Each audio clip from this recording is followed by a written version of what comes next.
దేవుని పరిశుద్ధమైన నామమునకు మహిమ ఘనత ప్రభావములు కలుగును గాక. ఆమేన్. దేవుని బిడ్డలారా, మరొక్కసారి ఉదయకాల సమయం మీతో మాట్లాడడానికి దేవుడిచ్చిన అవకాశమును బట్టి నేను దేవుణ్ణి స్తుతిస్తున్నాను. అవసరమైనది ఒక్కటే. ఏంటది?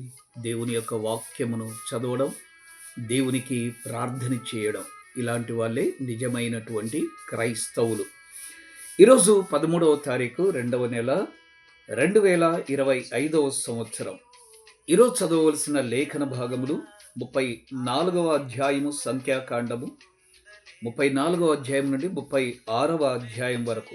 34వ అధ్యాయం సారాంశము ఏమిటంటే, కనాను దేశంలో ఇజ్రాయేలీయుల యొక్క సరిహద్దులు. 35వ అధ్యాయము ఆశ్రయపురములను ఏర్పాటు చేయడం. 36వ అధ్యాయం ఇజ్రాయేలీయుల కుమార్తెల వివాహము, వారి పద్ధతులు.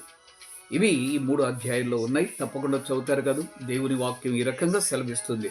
119వ కీర్తన 5వ వచనంలో మనం గమనించినట్లయితే, ఆహా, నీ కట్టడలను గైకొనున్నట్లు నా ప్రవర్తన స్థిరపడి ఉండిన ఎంత మేలు.